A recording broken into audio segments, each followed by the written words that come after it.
Hoje eu estou aqui no meio das cordas, né? Vou fazer uma relação aqui do que eu penso, né, sobre os nós, né, e sobre os laços que nós temos na vida, né? Fazendo uma relação com isso, eu penso o seguinte: a vida é assim, como se a gente fosse tecendo todos os dias um pedacinho, tá? Aí você vem, analisa, mede as consequências, é como se fosse isso aqui, ó, né? Eu vou lá, meço, vejo se dá certo, né? Se fica melhor de um jeito ou de outro. No macramê, um dos momentos, pelo menos para mim, mais delicado é o corte. Por quê?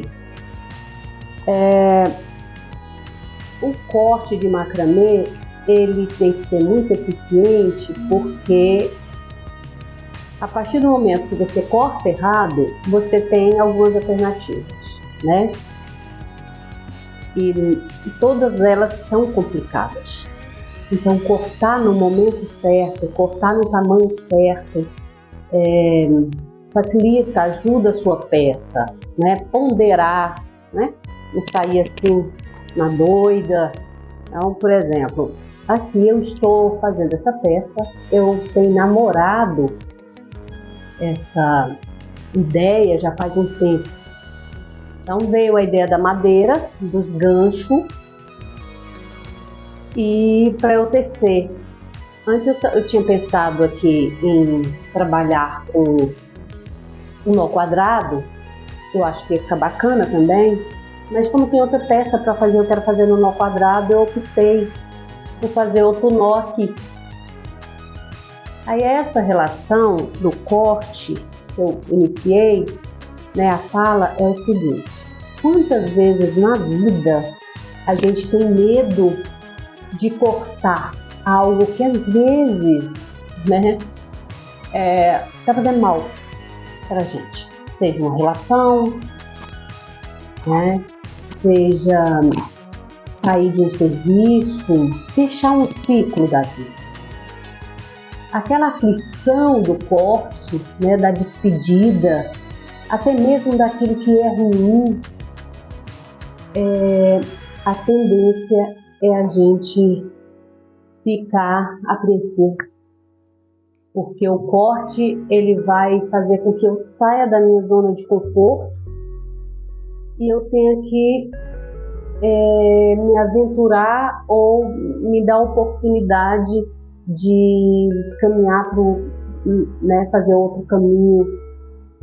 E ao mesmo tempo que você precisa fazer esse corte, você precisa também entrar num processo de luto. Luto, seja ela de uma relação, né? Pode ser uma relação de amizade, uma relação de amor mesmo, uma relação com o emprego, uma relação até com você mesmo, né? Uma relação de até que ponto eu preciso né, de estar forte para eu poder sair disso, né? Muitas vezes são relações tóxicas que a gente fica, seja ela uma relação de amor ou não, né? Então, o que eu penso a respeito? Que há uma tendência da gente continuar, né, fazendo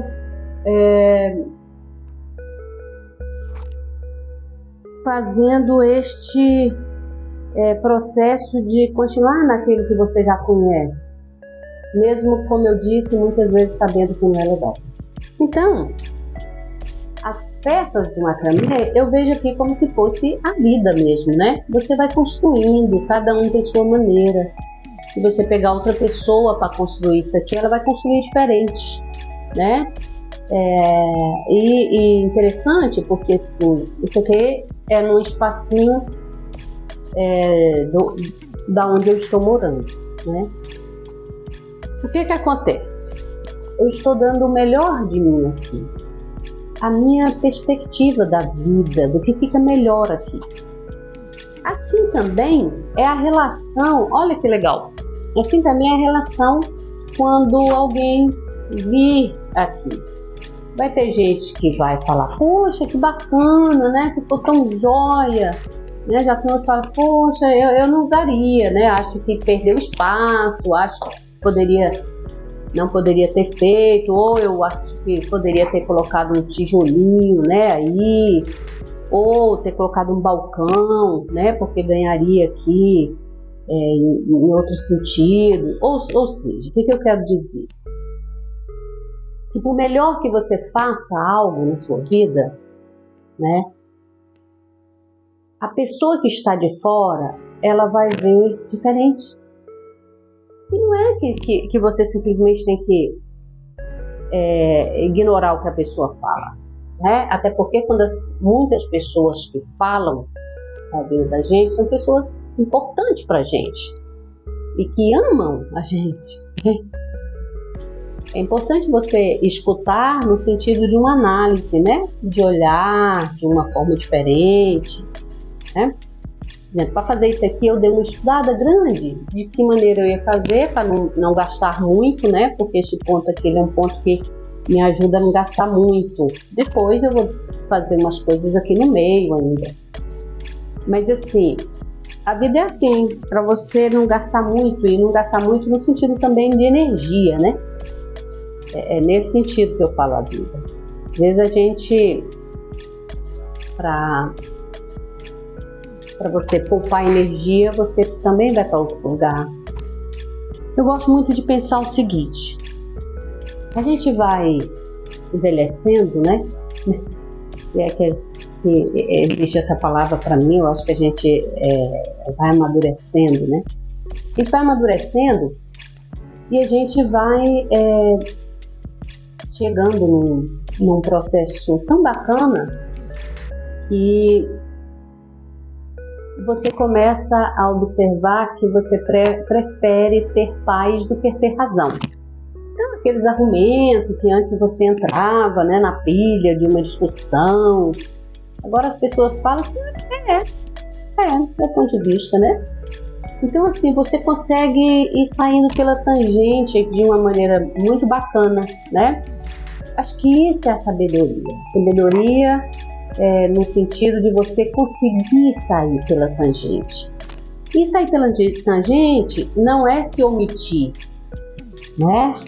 Sair à francesa numa conversa que não te agrada, de um espaço que não está legal, né? Seja ele físico ou não, você tem que ser responsável pelos seus atos, mas responsável no sentido de um autocuidado, sabe? Acho que a gente vai amadurecendo e você vai percebendo que é muito mais gostoso você fazer uma relação contigo, uma relação amigável, né? Então você começa a fazer as pazes com o seu passado, ser mais grata, né? Porque a gente termina ligando essa questão, né? Que antes ficava assim, na correria do dia a dia, ficava tão mais complicado, né? Então, usando o macramê ou qualquer coisa que você vai fazer, usando as mãos, eu sempre falo que as mãos é um ato terapêutico, né? Porque as minhas mãos, quando eu olho para as minhas mãos, eu gosto muito de uma ideia, de olhar para as mãos e perguntar para mim o que essas mãos dizem para mim, né? O corpo inteiro fala e a gente sabe disso, mas quando eu olho para as minhas mãos, que eu consigo perceber, primeiro, no sentido de com quem parece, né, da minha família, então tem uma relação muito gostosa isso. E E o que eu consigo fazer com essas mãos? E o macramê chegou na minha vida no momento onde eu precisava ajudar alguém, né? Ser mais autônomo. Eu não sabia nada de macramê, né? Eu gosto de tricô, gosto de crochê, gosto de bordado, estou aprendendo um pouquinho de costura. Então eu gosto dessas coisas porque me remete à minha família. Eu lembro da minha irmã, Eliette, né? Hoje na casa dos 60, né? Ela fazendo bordado, né? Eu lembro ela bordando um lençol para a cama dela, um lençol branco, ela bordando assim com as flores, né? Lindo aquela imagem para mim. Jovem, né? Não sei nem se ela tinha 16 anos, não sei, era muito nova, né? E então isso ficou dela para mim. Quando eu bordo ali, que eu lembro daquelas flores, mas eu também lembro da minha mãe. Minha mãe bordou muito, né? Ela tinha uma história de fazer uns paninhos de prato, falar, olha, eu vou fazer aqui, porque quando você casar, já tem uns paninhos de prato, né, para sua casa. Os tal do enxoval, né? E então eu lembro dessas cenas. E outra coisa, por exemplo, se eu pegar cada um, né, quando eu tô lavando roupa, por exemplo, eu lembro muito da mesma Beth. Não tem como não lembrar. Pensa uma pessoa eficiente no sentido de lavar uma roupa. É perfeito. E aí, eu também lembro da minha mãe. Minha mãe lavou roupa para os outros durante muitos anos, né? Então, o que eu quero dizer? Essas coisas. E assim, se eu for, né, falar que de cada irmão, eu tenho um carinho muito grande por todos eles. Cada um, todos os dias me ensinam muito, né? E essas duas irmãs que eu citei são as minhas irmãs mais velhas, né? Opa, elas vão brigar comigo, né? Melhor falar as mais experientes, as que vieram comigo, até abrir o caminho, né? Então, nesse sentido, eu gosto muito da ideia, né? Dessa relação de olhar para essas mãos. Olhar para essas mãos e pensar o quão, né, sou feliz por ter tido essas referências e por trazer no meu corpo, na minha alma, no meu coração, né, a referência dessas mulheres, dessas grandes mulheres que eu tenho de referência. Então, assim a gente vai aprendendo, né, aprendendo a reconhecer isso, aprendendo a valorizar, né. Vem uma quietude, não quer dizer que você não ligue mais para as coisas, mas é porque você começa a olhar de uma maneira mais genuína. Parece que, sabe aquela história de que quando a gente vai envelhecendo, a gente vai se tornando, né, criança, né? Muita gente fala, a gente envelhece, vai se tornando criança. Eu acho que a gente envelhece e não se torna criança. A gente envelhece e vai deixando a criança que sempre esteve dentro da gente vir à tona de novo, né? Porque os momentos da vida, essa criança esteve lá e por vários motivos, né, os seus traumas que todos nós carregamos, fez com que essa criança não pudesse expressar tudo, né? Ela foi impedida de alguma forma de expressar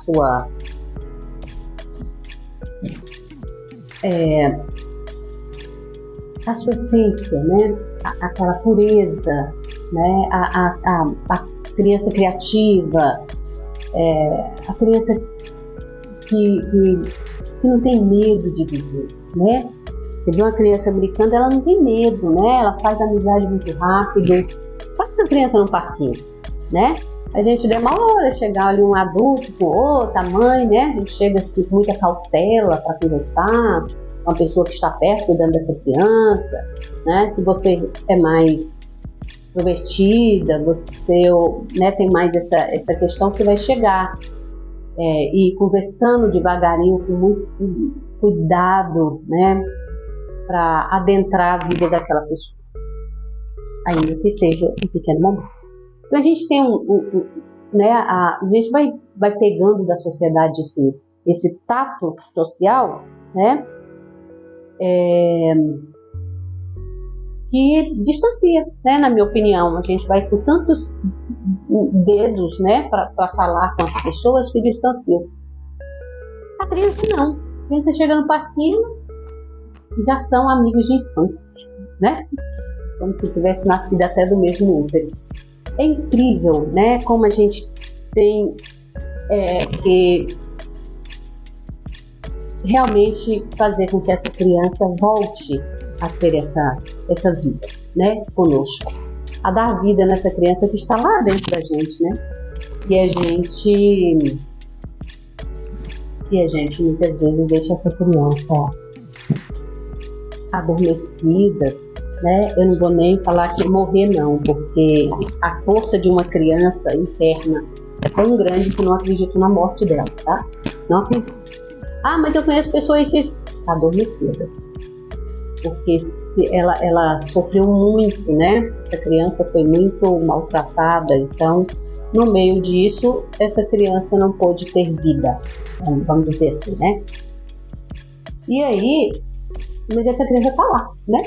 Por isso a terapia é legal, né? Eu sou psicanalista e uma das coisas que eu falo nas minhas sessões é que quando a gente vai para uma sessão de terapia, você vai para lá para fazer um resgate de você, né? E quem você? As suas várias versões, fazer as pazes, né? Diz que você é aquele que você alimenta, né? Então, quanto mais você alimenta algo bacana, mais esse algo bacana vai sair. Quanto mais você alimenta aquilo que não é tão bacana, esse não bacana vai sair, né?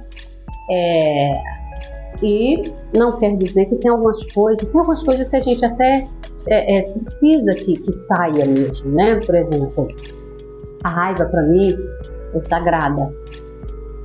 Então, e sendo essa raiva sagrada, por que eu falo a raiva é sagrada? Porque quando você não expressa, assim como a raiva, como a tristeza, como tudo é sagrado. Porque quando você não expressa isso, a tendência é a gente guardar e uma hora isso vai para o corpo e adoece, né? A gente muitas vezes não sabe por que a gente adoece. Ele vem, por que a gente adoece, né? Às vezes a gente adoece para a gente reconhecer algumas coisas, né?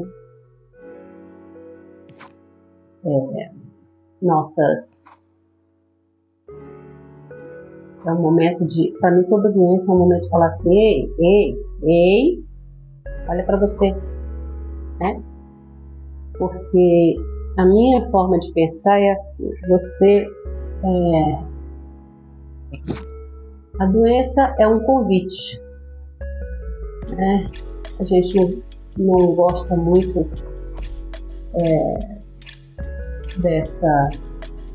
muita gente não gosta muito desse meu argumento, né? Que não é só meu, né? Mas é um argumento de que a doença, quando ela chega no corpo, ela antes do corpo ela foi da alma, né? Ela foi do coração. E aí, o que você pode fazer com isso? O quão você quer aprender com isso? Ou que tanto você quer ignorar, né? Então, como eu disse antes, o corpo fala, né? Então, o corpo está doente, essa doença já foi emocional.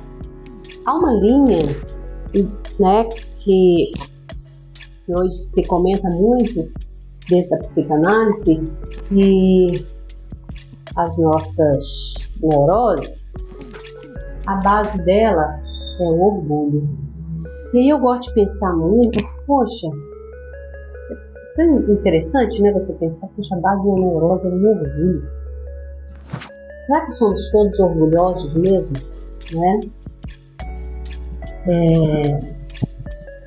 Porque... E aí quando você faz essa reflexão, é interessante porque você realmente chega à conclusão que muita coisa é orgulho. Mas fazendo por você mesmo, né? Analisando as coisas, analisando é uma tendência da gente realmente ter um orgulho não do lado bom, né? Aquele orgulho da eu tô orgulhosa porque, né? Meu filho me dá orgulho, né? Não esse, né? Não gosto nem muito de pensar nisso dessa forma. Mas enfim, o macramê, esse terceiro aqui, ele vai me ajudando a pensar na vida. Quanto mais eu pondero, né, o que vai ficar legal, o que vai fazer parte da minha vida, olha aqui eu medindo, né? E a vida é assim, é fazer as medidas. Eu vejo também, vamos pensar nessa malha aqui. Assim, vamos pensar que cada pontinho desse é uma relação. E essas relações a gente tende a ter relações com as pessoas, né? Nós temos as relações é pautada dentro, na minha opinião, dentro de um caráter que eu tenho, dentro de uma formação, dentro de uma experiência que é minha, algo que eu é inegociável, né? Aquilo que você fala assim, poxa, essa sou eu, né? Então é o que eu penso. E tem coisas que não dá para negociar, né? Dentro do que você é, né? Então, neste caso, essas relações aqui, elas há uma tendência da gente ter um padrão das relações. Então, aquela história que muitas mulheres chegam e falam assim, eu tenho medo podre para escolher namorado, ou homens também, né? Poxa, toda mulher que eu escolho, a mulher sempre manda em mim, ou sempre ciumenta, né? Então a gente tem que começar a analisar o que está acontecendo. O que é que está acontecendo que essa mulher de repente chega em minha vida? E chega por quê? Né? Quem mandou chegar? Eu. Né? As pessoas entram e saem da sua vida com a sua permissão. Elas continuam, elas chegam com a sua permissão, elas continuam com a sua permissão e elas saem com a sua permissão. Então, talvez o que está faltando é a permissão. A permissão para você ser você, a permissão para você mandar embora, né? Essa permissão, ela é importante. Porque a vida inteira, né, a gente vem de uma formação que